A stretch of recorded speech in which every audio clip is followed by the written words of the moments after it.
जो लोग बुद्धिमान हैं वह यह जानते हैं कि शब्द हथियार की तरह होते हैं, जिनसे किसी को भी बचाया जा सकता है या किसी को भी मारा जा सकता है। अब आप सोच रहे होंगे कि शब्दों से किसी को मारा कैसे जा सकता है। तो जरा सोचिए, ज्यादातर आत्महत्याओं के पीछे किसका कारण होता है? किसी के पति ने कुछ कहा, किसी के पिता ने कुछ कहा और उन लोगों ने आत्महत्या कर ली। यह आत्महत्या किसके कारण हुई?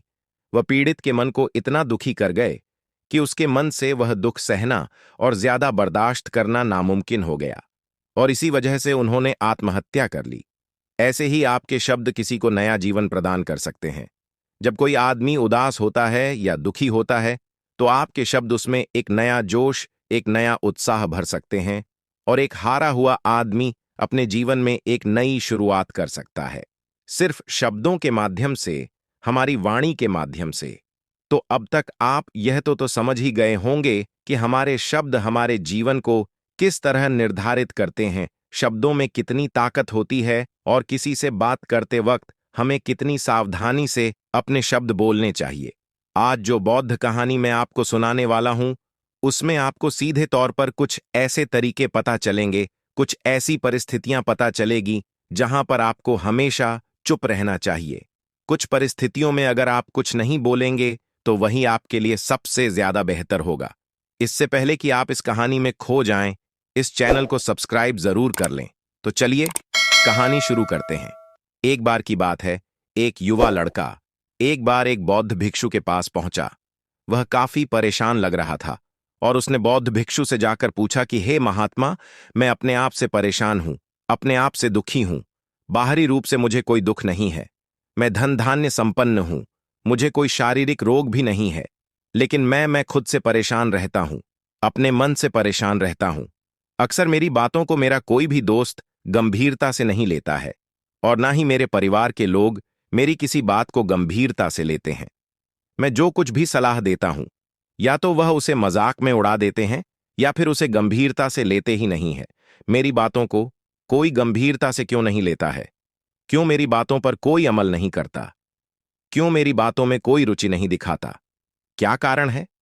कृपया मुझे बताने का कष्ट करें और मेरे मन के इस दुख को दूर करें। यह सुनकर बौद्ध भिक्षु ने कहा कि आज सुबह मैं चालित ध्यान करके वापस आ रहा था। रास्ते में कुछ कौवे काव काव कर रहे थे, और वहीं पर जब मैं चलता हुआ कुछ दूर आया तो मुझे एक मोर की मधुर आवाज सुनाई दी।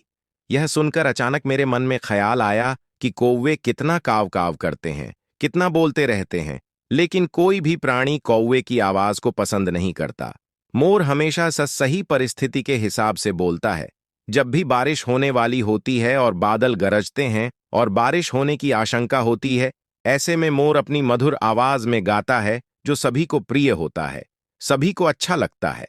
ऐसे ही अगर इंसान सही परिस्थिति के हिसाब से सही शब्द बोले, सही वाणी बोले, तो वही वाणी दूसरों के लिए संगीत हो जाती है, संगीत बन जाती है, और दूसरे लोग तुमसे सम्मोहित हो जाते हैं, और वहीं पर तुम्हें सब लोग गंभीरता से लेने लगते हैं। और दूसरी तरफ अगर तुम यूं ही बेफिजुअल ऐसे ही बोलते रहते हो, बिना किसी बात के बोले चले जाते हो, तो फिर तुम्हें कोई गंभीरता से नहीं लेता। तुम उस कौवे की भांति हो जाते हो जिसकी वाणी कोई पसंद नहीं करता, और बाद में तुम्हें दुख होता है कि तुम्हें कोई गंभीरता से क्यों नहीं लेता। इसीलिए अपने शब्दों को बेहद बुद्धिमानी के साथ इस्तेमाल करना सीखो। अगर तुम नहीं सीखो तो समाज में तुम्हें कोई सम्मान या कोई गंभीरता से नहीं लेगा। यह सुनकर वह युवा लड़का बोला कि हे महात्मा, मैं जानता हूं कि मैं ज्यादा बोलने की बीमारी से ग्रस्त हूं, मुझे इतना नहीं बोलना चाहिए, लेकिन मैं अपने आप पर काबू नहीं रख पाता, और ना ही मैं इतना बुद्धिमान हूं कि मैं अपने शब्दों को नाप तोल कर बोल सकूं। मैं तो किसी से बात करते वक्त इतना सोचता भी नहीं कि मुझे अपने शब्द किस तरह इस्तेमाल करने हैं। कृपया करके कुछ ऐसी परिस्थितियां बता दीजिए जहां पर मुझे कम बोलना है या फिर बोलना ही नहीं है, हमेशा चुप रहना है। अगर आप मेरा ऐसे मार्गदर्शन कर सकते हैं तो मेरा जीवन आसान हो जाएगा, और मुझे ज्यादा दिमाग या अपनी बुद्धि लगाने की भी जरूरत नहीं पड़ेगी। यह सुनकर बौद्ध भिक्षु ने मुस्कुराते हुए कहा कि बेटा, वैसे तो इंसान को हर परिस्थिति में सोच समझकर ही बोलना चाहिए, लेकिन अगर वह हमेशा होश में नहीं रह पाता है, ध्यान में नहीं रह पाता है, मैं तुम्हारे दैनिक जीवन की कुछ ऐसी परिस्थितियां बता रहा हूं जहां पर तुम्हें हमें हमेशा चुप रहना है। अगर तुम ऐसी जगहों पर कुछ बोलोगे तो तुम्हारा अपमान ही होगा या फिर तुम्हें कोई गंभीरता से नहीं लेगा। सबसे पहली जगह है, या यूं कहे ऐसी परिस्थिति जहां पर इंसान को हमेशा चुप रहना चाहिए, वो है जब किसी ऐसे विषय के बारे में बातचीत हो रही हो जिसके बारे में आपको कोई जानकारी ही नहीं है। तो ऐसी परिस्थिति में व्यर्थ में बीच में टान अड़ाना, व्यर्थ का ज्ञान देना आपको कुछ पता नहीं है, लेकिन फिर भी आप अपना ज्ञान देने के लिए उत्सुक हैं, तो ऐसी जगह पर आपका अपमान ही होगा। जरा तुम खुद सोचो, जब कोई बीमार आदमी अपनी बीमारी के बारे में चर्चा कर रहा हो और आपको उस बीमारी के बारे में कोई भी ज्ञान नहीं है, लेकिन फिर भी आप व्यर्थ में बेकार में उसे ऐसी ऐसी औषधियां बता रहे हैं जिनका उसकी बीमारी से कोई तालमेल ही नहीं है, तो ऐसे में आप अपनी प्रतिष्ठा अपने हाथों से खो रहे होते हैं और आपको पता ही नहीं होता। ऐसी परिस्थिति में आदमी को हमेशा सुनना चाहिए। ध्यान से सुनना भी एक कला होती है। अगर आप सुनने का दिखावा करेंगे तो कहीं ना कहीं सामने वाले आदमी को यह एहसास हो जाता है कि यह मेरी बात पूरे ध्यान से नहीं सुन रहा है। इसीलिए जब आपको किसी विषय के बारे में पूरी तरह से जानकारी ना हो तो वहां पर केवल अपने कान लगाना ही ज्यादा महत्वपूर्ण होता है, ज्यादा जरूरी होता है। आप उस इंसान की बातें ध्यान से सुन सकते हैं और इसी बीच आप दोनों के बीच एक संबंध पैदा होगा और वह संबंध सच्चा होगा क्योंकि आपने उसके बात को बड़े ही ध्यान से सुना है और इस बात का पता सामने वाले को भी होता है। तो हम बिना कुछ बोले सिर्फ सुनने मात्र से किसी को अपना मित्र बना सकते हैं। इस बात को हमेशा ध्यान में रखना। दूसरी जगह जहां इंसान को हमेशा चुप रहना चाहिए वह है खाना खाते समय। खाना इंसान को हमेशा चुप रहकर खाना चाहिए, मौन रहकर खाना चाहिए।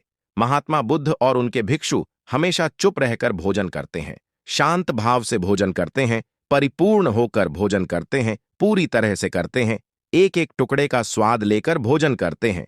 और ऐसा भोजन जब आपके शरीर में पहुंचता है तो वह आपके अंग अंग तक ऊर्जा पहुंचाता है।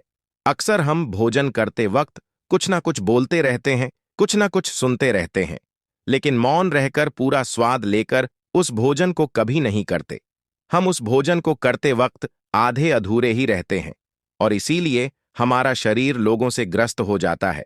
जरा तुम खुद सोचो, बौद्ध भिक्षु हमेशा भिक्षा लेकर भोजन करता है और भिक्षा भी बिल्कुल मामूली सी, और वह भी एक वक्त का। तो एक वक्त भोजन करने के बाद भी वह इतने स्वस्थ रहते थे, इतने उत्साह जोश और आनंद से भरे होते थे। और हम तो इतना खाना खाते हैं, इतनी सारी भोजन की सामग्री हमारे लिए उपलब्ध होती है, लेकिन हमारे शरीर में कोई ऊर्जा नहीं होती। इसका सबसे बड़ा कारण होता है कि हम अपना भोजन होश में नहीं करते हैं, परिपूर्ण होकर नहीं करते हैं, मौन रहकर नहीं करते हैं। इसीलिए अपना भोजन हमेशा मौन रहकर ही करो।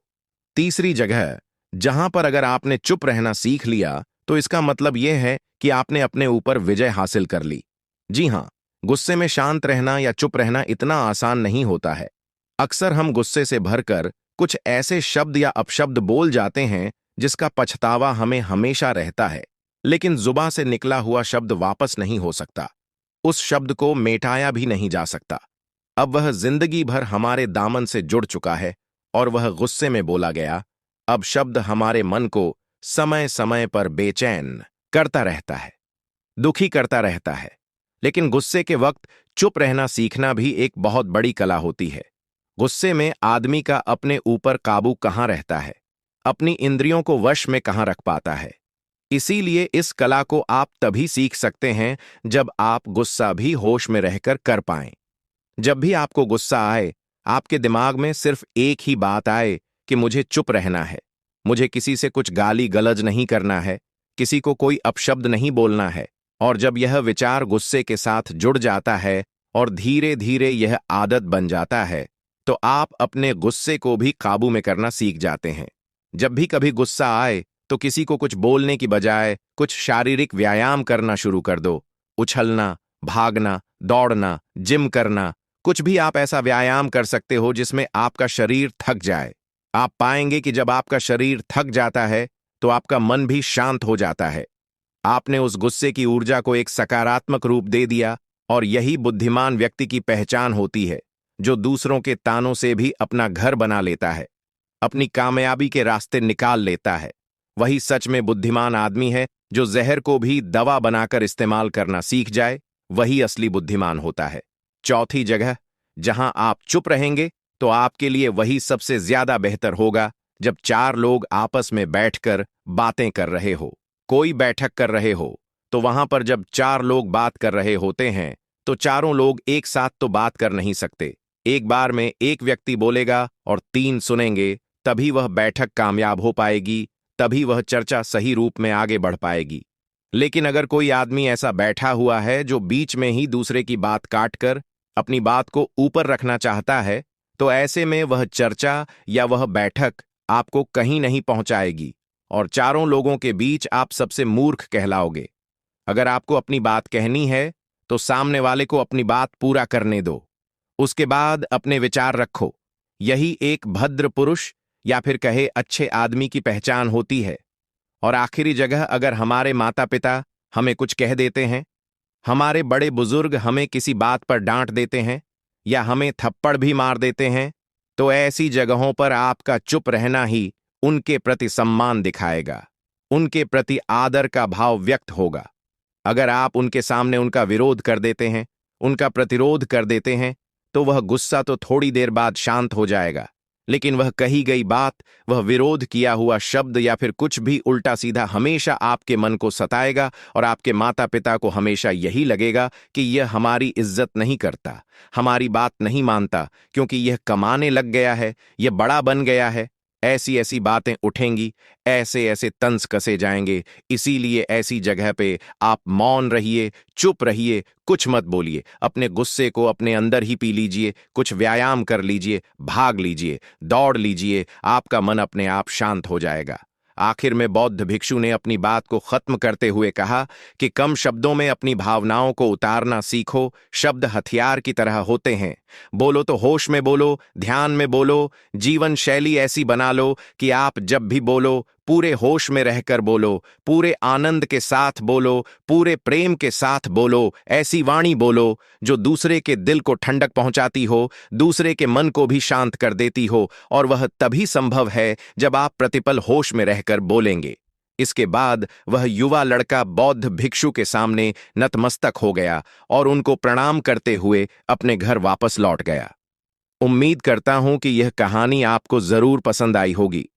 पसंद आई हो तो अपने दोस्तों के साथ शेयर जरूर करें, और चैनल पर नए हैं तो इंस्पायर्ड कॉर्नर यूट्यूब चैनल को सब्सक्राइब जरूर करें ताकि वीडियो आपके पास पहुंच पाए। धन्यवाद।